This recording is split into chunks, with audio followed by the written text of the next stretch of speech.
Fallout 4 is jam-packed with companion characters, ranging from the bland and uninspiring to well-written, legendarily suave people we would gladly befriend if they existed in our own world. But Fallout 4's companions as a whole just aren't held in the same regard as those of, say, Fallout New Vegas, largely due to idiosyncrasies in how the companion system was set up in Fallout 4. Now, there are some companions that are just plain stinkers. X688, I'm looking at you. But companion story is only one piece of the puzzle. There are several other relatively simple ways that Bethesda could have greatly improved Fallout 4's companions if given just a few more weeks of development or a simple tweak here and there during initial planning. So continuing a storied tradition here at Grey Gaming, I'm here to troubleshoot Bethesda's design philosophy, so grab your favorite donut and some Silt Bean Dark Roast to wash it down with, because I'm Grey, you're watching Grey Gaming, and today I'm detailing 5 things Bethesda probably could have done to fix the companions in Fallout 4. Oh, and since the Fallout TV series somehow hit the reset button on 9 years of Fallout 4 being a thing, spoilers people, this video slaps spoilers bussin' no cap. Did I use that right? Gen Z slang makes absolutely no sense. So let's just call it like it is. Fallout 4 is just a little too easygoing. Failing to perform certain actions in a timely manner, doing quests out of order, failing to invest in the right perk selections, failing lockpicks or terminal hacks. Few, if any, of these result in permanent consequences as they would in other game franchises, or even in other Fallout games. Nowhere else in Fallout 4 is this no action is irreversible mentality more apparent than in the case of the companion Affinity system. As the sole survivor travels with a companion, certain actions that they can take will result in either a positive response from a follower or a negative based on the companion character's personality, motivations, and moral leanings. For instance, hacking a terminal may result in a follower like Deacon liking the action, while a character like Strong will dislike the action. The problem is that you can continually perform actions that a companion will dislike or even hate, and they will never decide that your actions are incompatible with their desires. Okay, never is technically not true. Something I didn't even realize was a thing until researching this video. It turns out you actually can break your affinity with your companions, but the only way to do this is to very intentionally take actions that you know your companion is going to enjoy enough to build a relationship with them, and then very intentionally take actions that they'll despise. Basically, you have to be a troll from hell. But even that may not be enough, because sometimes just running with a character long enough is enough to raise their affinity to idolizing status. Virtually no amount of pushing over wastelanders for personal gain will cause Piper to decide you're as bad as the person who betrayed the village she grew up in, so long as you're upgrading weapons and armor and picking locks while she's around. No amount of helping synths and ghouls will cause Dance to decide you're not Brotherhood of Steel material, so long as you're wearing power armor when you do it. So in reality, this is basically impossible to do with most companions in a single playthrough without console commands, even with all DLC installed, due to the amount of time you have to devote to being a dick or dickette. It could be a total cramping of your style to try and min some of these characters. This pretty much destroys any sense of actual lasting consequence to your actions, as the only way to discover this is even a thing is to devote the time to completely change your character's personality mid-playthrough each time you swap companions. Like I said, I've been playing Fallout 4 since launch, and I only now discovered crisis events were even a thing. I've never lost a single companion. If a person goes 2,000 hours without encountering a basic function of a character's story arc, you should probably rebalance that mechanic. In the first of what will likely be many comparisons in this video, the Mass Effect franchise has no shortage of actions that are required to gain your followers' respect, loyalty, and/or affections. There are also certain decisions and skill checks you must perform to prevent them from being disloyal, or even from trying to kill you if you don't properly negotiate certain situations along the way. Now, Bethesda did sort of try to add a similar mechanic in 2 cases, which I've discussed at length on this channel, and that is the Garvey Gauge paradox caused by undertaking the Nuka World DLC. The problem is that it was just handled so ham-fistedly that it is more of a hindrance to the characters than an improvement. There's no indication that undertaking the Nuka World questline will perma-break your relationship with Preston, or that trying to correct that action by undertaking the open season quest will cause Gage to turn on you, forcing you to kill him, and it doesn't even fix your relationship with Garvey. Since both of these cases have already been featured in 5 Easy Fixes videos of their own, I won't double dip by discussing them here, but it does go to show that Bethesda did at least dabble in the very type of fix I'm recommending here, and that is simply the option to break our relationship relationships with followers much earlier in our associations and in ways that don't require us to be pathological manipulative psychopaths. The mechanisms are already there. Todd just needed to put a lot more thought into how to execute it, and it needed to be a feature that was more or less universal to all followers rather than just pressed and engage. And there needed to be some condition that could allow you to keep both alive and loyal if you had performed certain actions before reaching the crescendo of the Nuka World DLC questline. Now, missing out on interpersonal relationships and world-building exposition is already enough of a drag for us story-focused players, but if you're one of those players that skips all dialogue so you can get back to the shooty stuff, hello, advent skip, there's a drag skip, the castle skip, monster skip, having less dialogue is not exactly a negative. So maybe you need a little more incentive to make you treat your companions with a bit of respect now and then. Under the new permabreak affinity system from our first fix, maybe create a series of nerfs, sort of like the mole rat disease from Vault 81, an incurable, irreversible value hidden deep in your Pip-Boy that actually makes the game harder due to you being the way you are.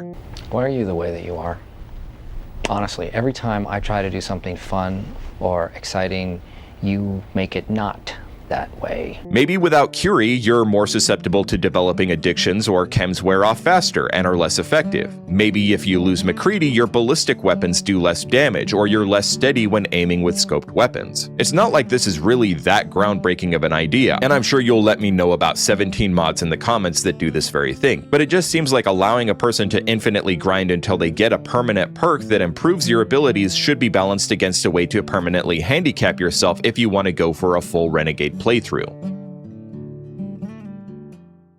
Now, don't get me wrong, the romanceable characters in Fallout 4 are great, for the most part, but one major problem is that much like the almost impossible to min affinity system, there's no system where Kate gets pissed off if you romance her and then turn around and start fooling around with Piper and Curie, Dance, Deacon, and McCready. Now, this isn't just Kate being okay with being in a polyamorous relationship, it's all of the romanceable characters. You can even flaunt your licentious leanings by making all your romantic partners live in the same settlement. They just don't seem to care, and none of them are particularly low-key about their relationship with a sole survivor, so there's no way it's all just being kept on the down low. I never knew you could do that with mute fruit. It just makes no sense, statistically speaking, and given the retrofuturistic American cultural roots still very prevalent and on display in the Fallout universe, the majority of these characters should still ascribe to the ideal of a monogamous relationship. Romantic gatekeeping is sort of a staple for RPGs that include romantic relationships. The Mass Effect series executed this quite well. In Mass Effect 1, you had 2 possible love interests based on whether you played as a male or female. Mass Effect 2 gave you 3 options per gender, and Mass Effect 3 gave 4 options, if I'm remembering correctly. But the thing is, they were all just that. Options. You didn't just get to rampage through the bedchambers of everyone on board the Normandy. You had to make choices, or the companion characters would make them for you. The Witcher series also did this, not particularly well in all cases, but it was a feature in all games, and by The Witcher 3, they had nailed the mechanic, lulling you into the sense that maybe you can actually get away with playing the field and bedding everyone, only to end up tied up naked in a hotel room by your vengeful paramours, because they caught on to what you were up to. Hell, even Todd's beloved Skyrim limits you to a single spouse. It would have been nice if you were presented with some Mass Effect style ultimatums, or at the very least a Preston during Nuka World "you done goofed up" speech where they found out you were a 2-time environment and now you get to miss out on the Lover's Embrace perk. All of this dovetails with another huge problem with the romanceable companions. So everyone being okay with polyamorous relationships is one major immersion-breaking misstep, but the fact that all romanceable characters are also bisexual is also just super weird. Inclusivity is one thing, but just defaulting all characters to a bisexual default, it's just lazy. Game series like Mass Effect once again navigated this minefield quite well, with Liara, a member of a monogendered alien race who could be romanced regardless of the protagonist's gender, but also in the case of Kaidan Alenko, who in Mass Effect 1 is only romanceable by femship, but by Mass Effect 3 is actually revealed to be bisexual and can be romanced by maleship as well. Mass Effect 2 had a bisexual crew member, and Mass Effect 3 also includes lesbian and gay crew members who can be romanced for those who aren't into Liara or Kaidan. Once again, options for everyone, but with all romanceable characters possessing set sexual preferences that prevent or allow them to be romanced based on whether your character is compatible with their preference. Fallout 4 could have easily included a similar system where some characters are bisexual and can be romanced by Nate or Nora, but others can only be romanced by Nate and others by Nora, and these don't have to be hetero relationships either. Maybe a tweak to Deacon's backstory reveals he's gay, or Piper is a lesbian, or just makes some of these characters not interested in the sole survivor in particular. This would make exploration of the game that much more immersion, as much like in the real world, expressing your interest in another doesn't guarantee that they won't laugh and call you names in front of the entire football team. Wait, let's get back on topic. This paired with the earlier point of monogamous gatekeepers can add so much replayability, as each new playthrough you can decide which characters to try and romance, and there is serious role-playing weight added to your decision of whether to go with Nora for a playthrough versus Nate, because let's face it, that distinction barely warrants more than a coin toss. I've lost count of the number of times that I've played each Mass Effect game for no other reason than I wanted to explore each and every companion romance arc. The Witcher, though it's far more limiting, definitely added to my motivations for each playthrough as I decided whether to go with Triss or Yennefer or Shani or Vess. Okay, Vess sucks, don't waste your time on her, but the rest are all good in their own ways.